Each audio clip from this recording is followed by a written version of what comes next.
saudara-saudari sedamai yang berbahagia, sebelum kita mengulas kembali khotbah-khotbah Sang Buddha, marilah kita siapkan hati dan pikiran kita dengan memberikan penghormatan awal kepada guru kita Buddha Gautama. Mari saya undang saudara-saudari sekalian untuk bersikap anjali. Namo tassa bhagavato arahato sama sambuddhassa. Namo tassa bhagavato arahato sama sambuddhassa. Namo tassa bhagavato arahato sama sambuddhassa. Walaupun seseorang dapat menaklukkan ribuan musuh dalam ribuan kali pertempuran, namun sesungguhnya penakluk terbesar adalah orang yang dapat menaklukkan dirinya sendiri. Satihotu Namo Buddhaya. Selamat pagi teman-teman sekalian. Jadi, dalam Dhammadesana secara virtual ini, izinkan saya, Kaliang Rika, mengajak teman-teman sekalian untuk diskusi sebentar tentang rasa malu. Pertama-tama, kalian tahu gak sih malu itu apa? Malu adalah emosional manusia yang alamiah.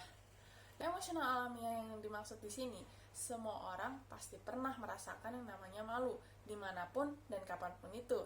Jadi, bagi kalian yang sering merasakan malu, jangan pernah menganggap bahwa diri kalianlah yang paling malu. Dalam KBBI, malu adalah merasa sangat tidak enak hati karena telah berbuat sesuatu yang kurang baik.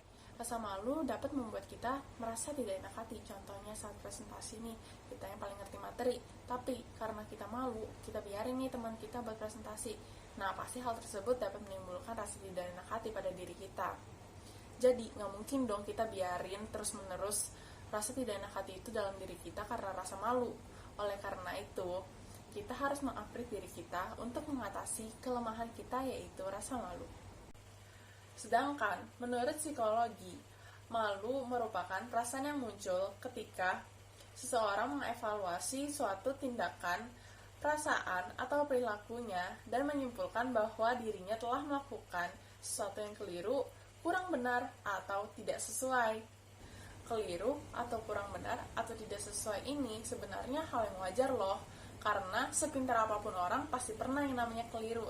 Selain itu, dari keliru kita tuh bisa mendapatkan pengetahuan yang baru dan bisa menjadi lebih baik lagi. Nah, kan udah kita bahas nih arti malu. Terus ciri-ciri orang malu itu gimana sih? Nah, yang pertama, orang malu itu biasa lebih senang bermain sendiri. Yang kedua, biasanya orang malu itu tidak berani tampil dalam permainan. Lalu, dia juga pasti membatasi diri dalam pergaulan. Nah, yang terakhir ini, dia kurang berani berbicara dengan orang lain. Nah, jadi secara kesimpulannya ya, orang malu itu biasanya lebih menutupi dirinya sendiri. Terus, akibat dari rasa malu itu apa aja sih? Nah, yang pertama nih, akibat dari pikiran.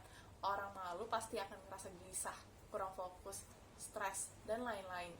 Nah, terus yang kedua nih, akibat dari ucapan.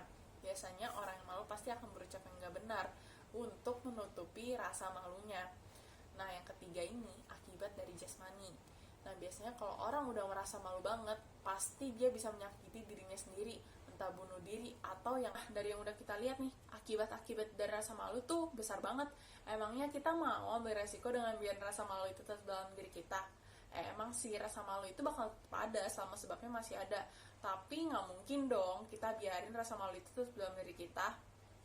Nah, untuk menghilangkan rasa malu, pastinya kita memerlukan waktu dan juga itu kembali kepada diri kita sendiri.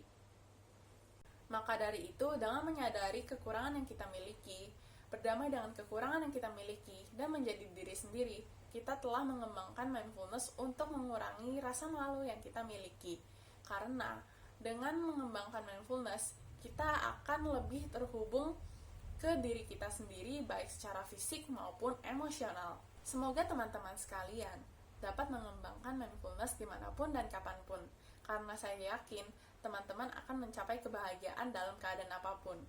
Sekian dari saya, mohon maaf jika ada kesalahan. Semoga Dhammadesana yang saya share dapat bermanfaat untuk teman-teman sekalian. Terima kasih, Namo Buddhaya.